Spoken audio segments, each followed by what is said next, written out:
부처님 말씀을 40년 동안 설법하신 84,000 모든 법문의 내용 가운데에는 수많은 칭찬의 모습들이 많이 나옵니다. 법문을 청하는 자, 법문을 들으러 오신 분들, 또 부처님에게 그 공덕을 칭송하는 분들, 그런 분들에게 부처님은 항상 칭찬으로 시작해서 칭찬으로 끝나고, 또 기도 때 항상 시작하는 천수경, 요즘에 우리가 많이 하고 있는 천수경에도 기도가 들어가기 전에 먼저 정구업지는 수리수리 마수리 수수리 사바 하면서, 정구업지는 수리수리라고 하는 말은 훌륭합니다, 칭찬합니다, 당신은 위대합니다, 그런 뜻이에요.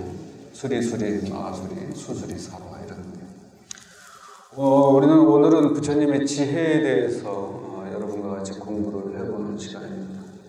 부처님의 그 심오한 지혜를 전부 다 깊이 이야기할 수는 없지만, 간단하게 금방 말씀드린 것처럼 부처님은 왜 끊임없이 중생들을 칭송하고 찬탄하며 훌륭하다고 또는 착하다고 이야기하셨는지, 그 이유에 대해서 간단히 생각을 해보면 부처님이 아주 강한 지혜의 간략함이 드러나지 않을까, 이렇게 생각이 듭니다.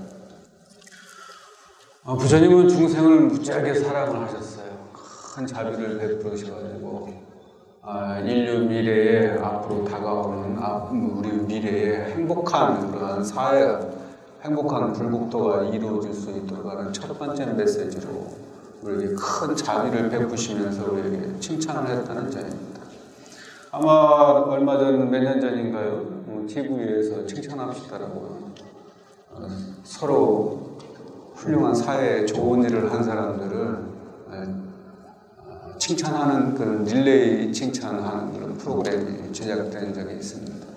가정 내에서 우리가 아이들을 가르칠 때도 칭찬요법은 크게 좋은 영향을 주기도 합니다.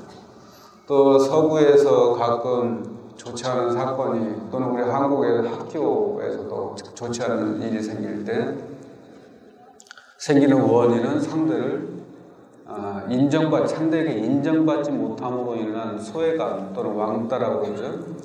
상대를 칭찬하거나 인정해주지 못하는 곳에서 시작되어지는 불만감이 사회의 문제로 발생되어지는 일들이 종종 있습니다. 즉 우리는 사회적 동물로 혼자서 살아가는 것이 아니라 함께 살아가면서 서로를 인정하고 화합의 길로 가며 칭찬하는 일이 인류의 공존을 위해서 얼마나 중요한 것인가, 또 가정 내에서는 그 가정의 발전과 가정의 화합을 위해서 얼마나 중요한 것인가를 알 수 있습니다.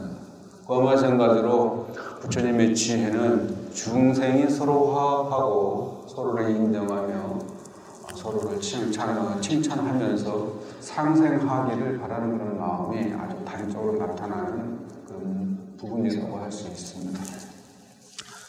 그 중에서도 부처님의 지혜에 여러분이 쉽게 접근할 수 있는 방법은 바로 이 공간 안에 있습니다. 제가 조금 전에 보니까 불공이 끝나자마자 문을 열고 나가시는 분이, 개인적인 속사정이 있으시겠지만 나가시는 분이 있고, 또 이 시간에도 바깥에는 법당 주변을 다니면서 법당을 구경하는 사람도 있고, 참배를 들어오를까 말 그렇게 망설이는 분도 있기도 하고 합니다. 허공은 변함이 없지만 중생의 심리에 따라서 이 안에 앉아있는 사람, 불공을 하러 들어올까 말까 생각하는 사람, 또 바깥에서 배회를 하는 사람, 여러 사람의 종류가 있어요. 또 이 법당 안에 들어와 앉아 계셔도 여러분의 마음 가운데 영원한 바가 다 다릅니다. 중생의 근기에 따라 부처님에게 원하는 말은 다르지만 부처님은 허공과처럼 조금 더 변함없이 여러분을 이 공간 안에, 이 공간 밖에 다 받아들이고 있다는 점이 그것이 부처님의 마음이자 부처님의 지혜라고 얘기할 수 있습니다. 과거 5천년, 만년 전에도 인류는 이 사회에 살았고 이 공간 안에 살았고 앞으로 수많은 세월이 흘러간다 할지라도 인간의 스스로를, 이 사회를 멸망하게 하지 않는다면 인간은 이 땅의 주인으로서 살 수 있을 겁니다. 부처님은 우리가 과거에도 현재에도 미래에도 이 공간 안에서 같이 영원히 존재하기를 바라는 그런 자비심으로 우리의 마음 가운데 무명을 깨버리고 지혜로운 삶이 되어지기를 바라는 그런 마음이 가득한 자비심으로 가득 차 있습니다. 그리고 어떤 거든지 다 받아들일 준비가 되어 있습니다.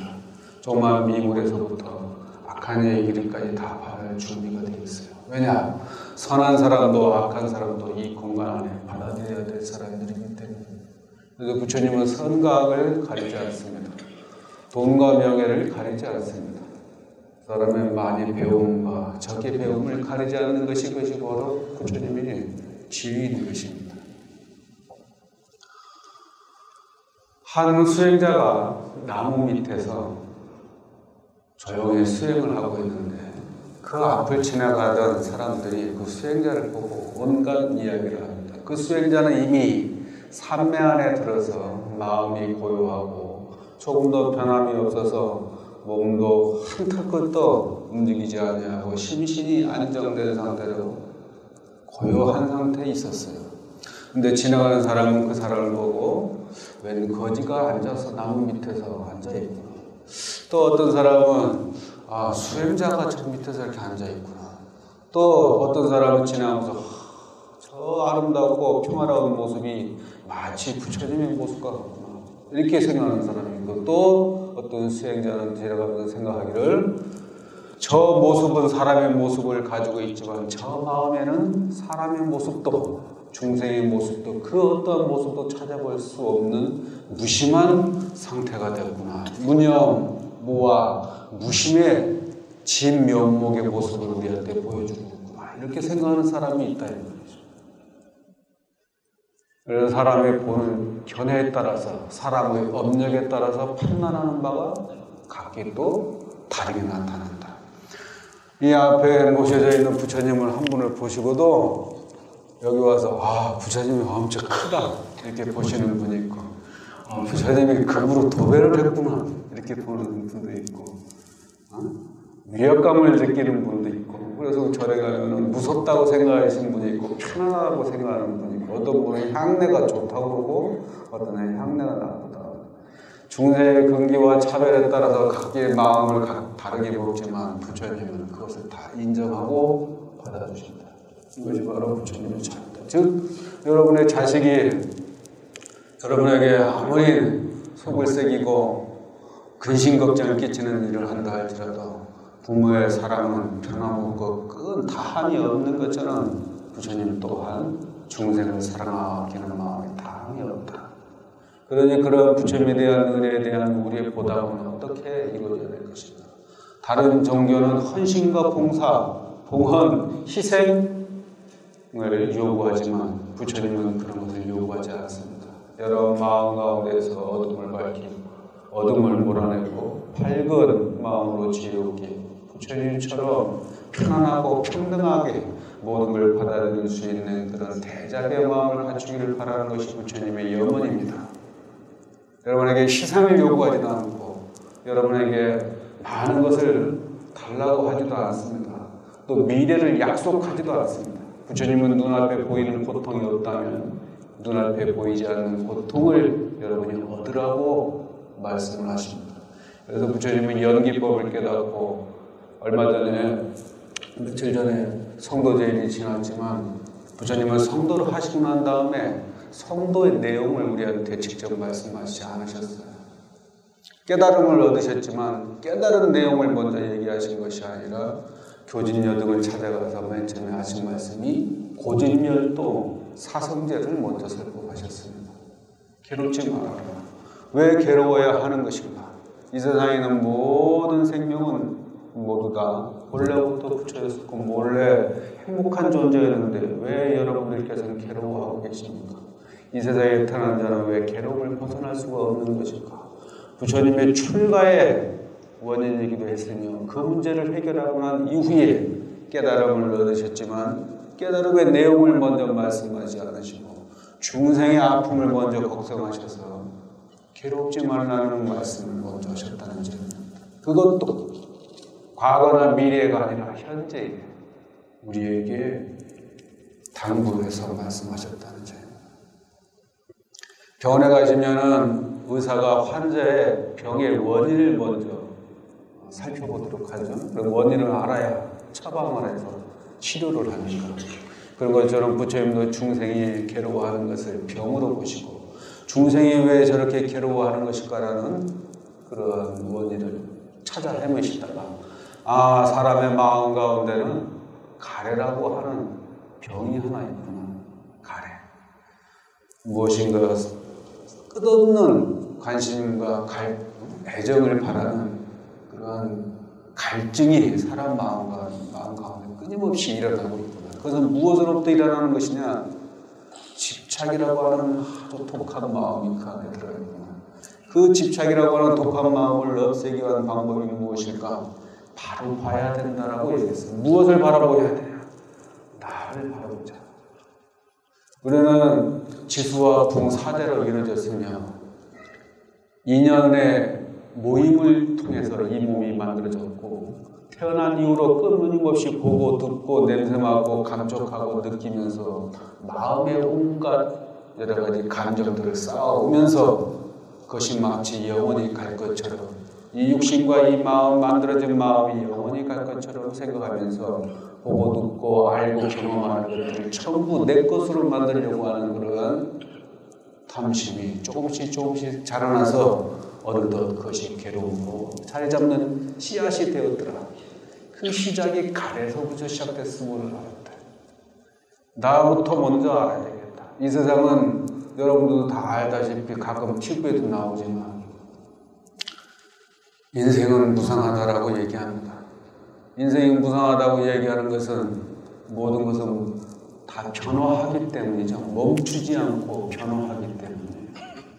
이 세상에 멈추지 않는 것이 있으면 한번 이야기해 보세요. 하나님한테. 변하지 않는 것이 무엇이 있을까요? 변하지 않는 것은 이 세상에 아무리 단단한 다이아몬드를 할지라도 변하지 않는 것은 하나도 없습니다. 다 변해요. 모든 것이 변한다는 얘기는 무슨 말이냐? 머물지 못한다는 이야기겠죠? 모든 것이 변한다는 얘기는 머물지 못한다는 이야기예요. 머물지 못한다는 것은 무엇이냐? 모양과 꼴을 가질 수 없다. 상을 가질 수 없다. 그래서 우리는 그래서 무상한 존재, 모양을 가질 수 없는 존재예요. 그래서 아상, 인상, 중생상, 수자상의 본래는 없는 것임에도 불구하고 우리는 스스로 만들어가는 거다.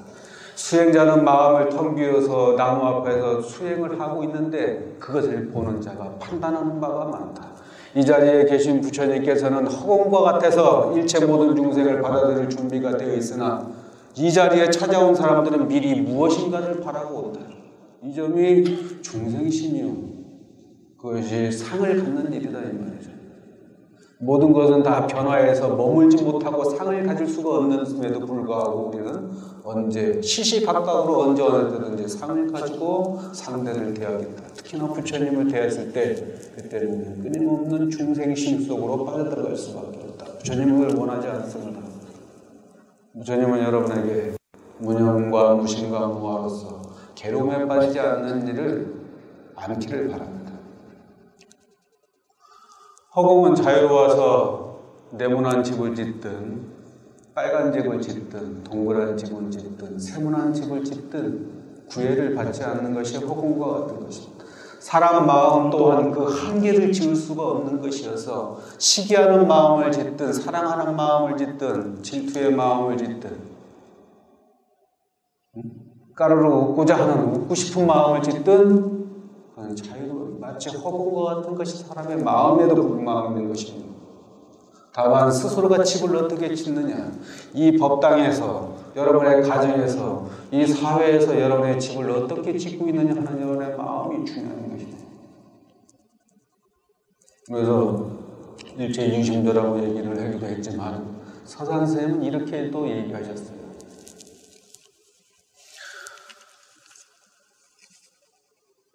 눈 내린 길에 첫 걸음이 아주 중요하다고 말씀을 하셨어요. 왜? 눈 내린 눈이 소복하게 쌓인 그런 산길을 걸어갈 때 발걸음을 조심해야 된다. 내가 걷는 이 발걸음에 따라서 뒷사람이 그 발걸음을 따라 가기 때문이다라고 얘기해서, 즉 이 사회에 살고 있는 우리가 어떠한 마음으로서 마음의 발자국을 만드냐에 따라서 미래에 오는 중생들은 그 사회의 영향을 받고 그 사회에 만들어진 사람들의 성품을 따라서 미래에 살아가기 때문입니다. 우리는 자유로운 허공성과 같고 내가 마음먹기에 따라 달라질 수 있는 자유로운 부처님 같은 마음을 가지고 계심에도 불구하고 우리는 어떠한 마음을 갖고 이 자리에 임하고 계신지를 아셔야 됩니다. 부처님의 지혜는 여러분으로 하여금 그 만들어진 온갖 파랗고 노랗고 하얀 집들을 전부 무상으로 돌리기를 바랍니다. 원래가 무상이니까, 머물러 있는 것은 아무것도 없으니까, 머물지 못하는 것은 상과 꼴과 형태를 가질 수 없으므로 아상이나 인상이나 중상의 수자상이라는 것이 본래부터 생길 수가 없음에도 불구하고 우리는 그것을 지금까지 만들고 가꾸려고 해왔다는 것입니다. 허공이 얼마나 클까요? 이 우주는 얼마나 클까요? 힌트를 드립니다. 퀴즈예요. 맞아요. 넌센스는 아닙니다. 지혜가 있는 사람은 누구나 다 알 수 있는 것을 진리라고 부처님께서 말씀하셨어요. 이 세상은 영원히 변하지 않는 것이 없다 라고 하는 말은 과거의 사람도 이해하고 현재 사람도 이해하고 미래의 사람도 이해할 수 있는 말이에요. 변하지 않는 것은 없다. 모든 건 다 변한다. 그래서 재행무상이라고 삼법인으로 부처님이 도장을 팍 찍었죠. 모든 건 다 변한다. 이것은 과거 사람도 알고 현재 사람도 알고 미래의 사람도 알기 때문에 지혜 있는 사람이라면 들으면 누구나 알 수 있는 것을 진리라고 한다라고 얘기했어요. 과거, 현재, 미래에 걸쳐서 변함없이 동일하게 똑같이 적용되어지는 것이 진리다라고 얘기를 하셨어요. 그리고 지혜 있는 사람은 누구든지 이 앞에서 바로 알 수 있는 것을 진리라고 얘기했습니다. 보이지 않는 세계에 대해서 그걸 믿으라고 강요하거나 뭐 영혼이 어쩌고 저쩌고 미래가 어쩌고 저쩌고 천당이 어쩌고 저쩌고 극락이 어쩌고 저쩌고 이런 말들은 지금 확인되어지는 겁니까? 확인되어지지 않는 것은 진리가 아니다. 부처님은 분명히 단적으로 확 못을 박아서 얘기하셨어요. 지혜로운 사람이라면 누구든지 바로 눈앞에서 알 수 있는 것을 진리라고 한다. 그 이해의 것은 가설이자 실제하지 않는 것을 얘기할 수도 있기 때문에 그건 진리라고 얘기하지 않습니다. 과거에는 지구가 네모났다가 지금은 동그랬다가 미래에 가서는 투명하다고 얘기하면 그건 진리가 아니다. 과거에도 동그랬고 지금에도 동그라고 미래에도 동그라다고 얘기를 해야 그것이 진리인 것입니다. 그럼 누구나 다 이해되어 줄 수 있어요. 그렇다면 이 우주는 얼마나 큰 거일까요? 여러분 조금만 생각하면 다 알 수 있어요. 예를 힌트를 좀 드리면 풍선과 같습니다. 풍선은 얼마나 클까요? 바람 는 것만큼 큽니다. 그죠? 우주도 물질이 찬 것만큼 우주의 크기라고 얘기할 수 있어요. 물질이 점점 줄어들면 인연이 다해서 그 몸을 유지하지 못해서 부서져서 사라지면 우주도 조금 작아지겠죠. 그래서 우주도 증감이 있어. 늘어났다, 줄어났다. 이 우주도 증감이 있는데 그 증감이 있는 늘어났다, 줄어났다 하는 것을 함께 포함하고 있는 것은 무엇일까? 중생심은 사람의 중생심은 어떨 때는 크게 마음을 먹게 하고 어떨 때는 작게 마음을 먹게 하고 그것을 포함하고 있는 것이 바로 부처님의 세계다. 유와 무의 세계를 함께 포함하고 있는 것이 부처님의 세계. 그것이 부처님의 마음이자 부처님의 지혜. 여러분이 조금만 눈길을 옆으로 돌리고 귀를 조금만 열어주고 여러분의 느낌을 좀 더 편안하게 갖고자 노력을 하신다면 부처님의 지혜에 다가갈 수 있을 수 있습니다. 부처님의 지혜는 저 우주에 있는 것이 아니라 지금 이 자리에 있는 여러분들이 마음의 평안과 행복을 느끼고 차별심을 느끼는 게 아니라 평등심을 가지고 함께 공존하고 함께 살아가는 그런 마음가짐으로 더 거듭나기를 바라는 것이 부처님의 마음이요 부처님의 지혜라고 얘기할 수 있습니다. 부처님을 불이라고 하는 부처님을 중국말로 한 글자로 바꿀 때는 각이라고도 하지만 묵 또는 적이라고도 씁니다. 적정, 고요, 평등, 평화 이것이 부처님의 의미를 부처님의 의미이기도 해요. 그래서 평등하면서도 서로 장애하지 않는 절대적 자유 속에 나의 존재가 있음을 알아야 돼요. 그래서 부처님이 태어나실 때 하셨던 말씀이 천상천하 유아독죠. 내가 일체 모든 중생을 편안케 하리라. 이런 말씀을 태어나실 때 하셨어요. 왜? 이 세상에 유일한 존재인 것이 여러분이기 때문에 여러분이 부처이자 여러분이 중생이자 여러분이 보살이자 모든 것을 갖추고 있는 관음보살과 같은 화신이기 때문에 여러분이 때로는 부처님이 되기도 하고 때로는 보살이 되기도 하고 때로는 중생의 모습으로 갖가지 모습을 나타내서 상대를 대하기 때문이죠. 가정 내에서 여러분은 때로는 자녀한테 끝없는 사랑을 베푸는 부처님과 같은 마음을 갖기도 하고 때로는 혹독한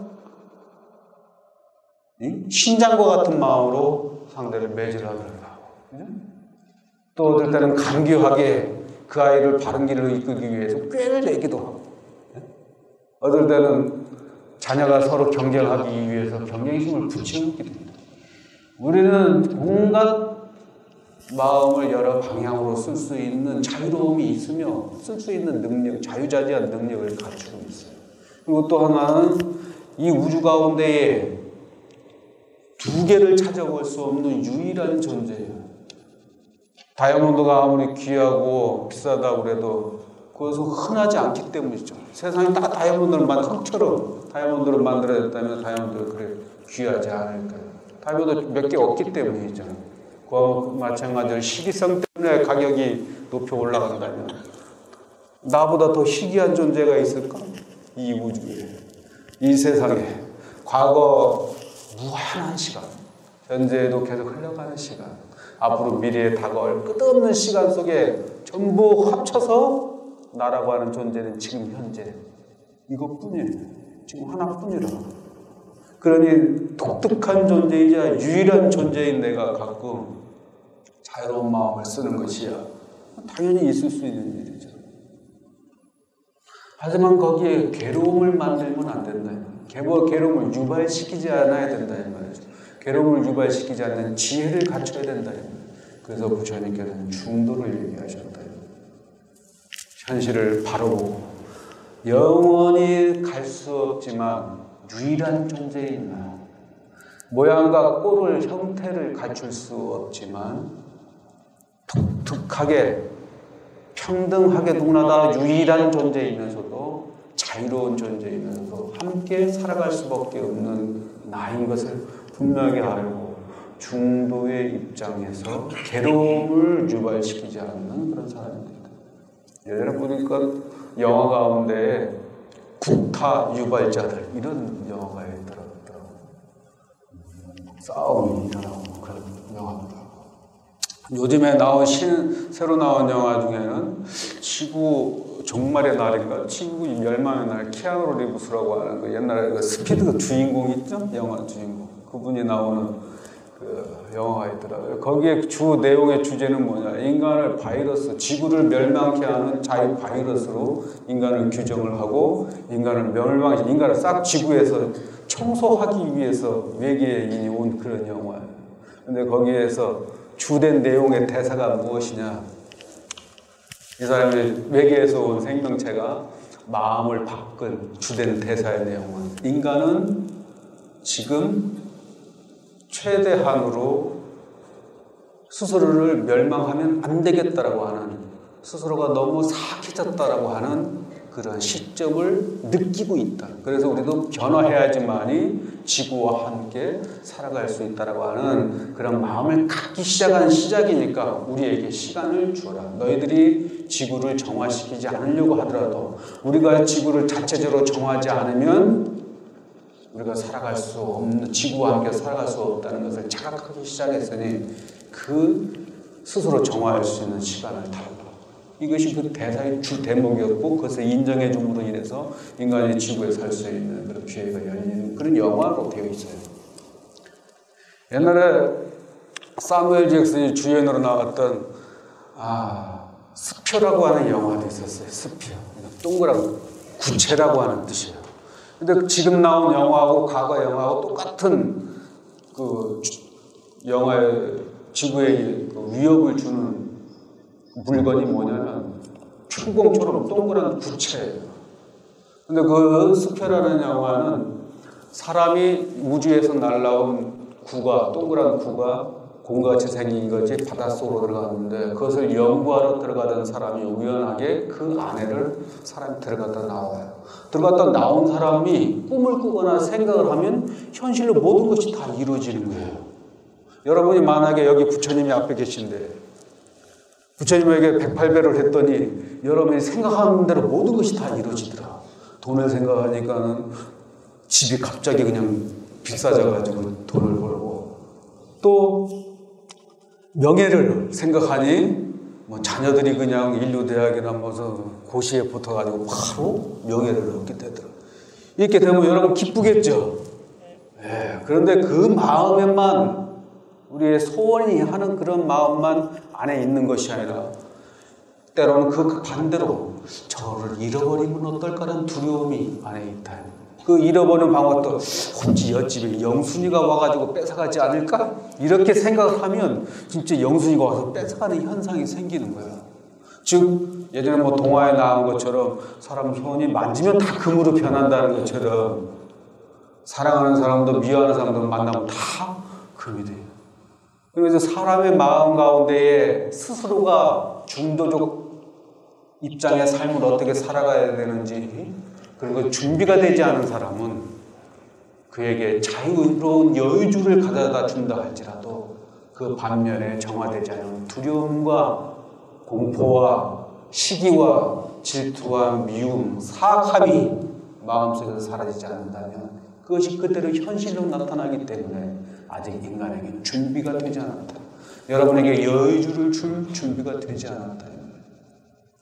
그래서 불교에서는 단순하게 믿음만을 가지고 불국토에 가는 것이 아니라 수행이 겸비되어서 개개인이 각각 성숙된 사람이 되지 않으면 여러분에게 여유주가 주어지지 않는다는 점입니다. 여러분이 중생심을 떨쳐버리지 못하면 여유주를 준다 할지라도 그 여유주를 쓸 수가 없다. 오히려 불행을 만들 뿐이다. 일단 원하는 대로만 이루어지는 것이 그야말로 행복만이 만들어지는 게 아니라 파괴와 불행도 동시에 만들어진다는 점을 아셔야 돼요. 그래서 아무쪼록 부처님의 이 도량에 오셔서 기도를 하시고 또 가정에서 여러분 가정에 행복한 삶을 꾸려가기 위해서는 항상 좋은 것만을 베푼다고 해서 좋은 마음을 갖는다 해서 그것이 다 좋은 결과로 오는 것은 아닙니다. 그래서 여러분이 현실을 정확하게 파악하고 또 마음 가운데에 다양한 그런 만들어진 그동안에 살아가면서 만들었던 수많은 마음들, 특히 우리가 나이가 40이 되면 부록이라고 그러잖아요. 세상에 대해서 모르는 것이 없이 다 안다고 해서 부록이라고. 나이 40은 모든 걸 다 경험해 보셨기 때문에 사랑도 미움도 질투도 애정도 기쁨도 여러분은 어떻게 해야 된다는 걸 이미 다 알고 계시기 때문에 어떻게 하는 것이 괴로움을 만들지 않는다는 것을 여러분이 이미 다 알고 있기 때문에 그걸 부록이라고 이렇게 얘기하시는 말씀 세상에서는 규정을 한 것이죠.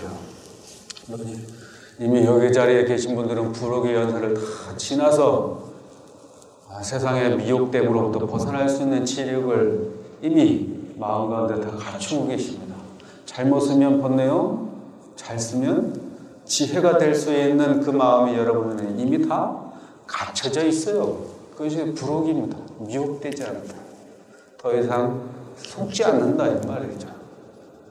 경계에 속지 않고 만들어진 자기의 마음에 속지 않고 자기의 마음을 잘 활용해서 지혜로운 삶이 하루하루 되어지고 괴로움이 조금씩 줄어들어서 날마다 행복한 그런 삶이 되어지시는 그런 날들이 되어지길 바라면서 오늘 법회 마치도록 하겠습니다.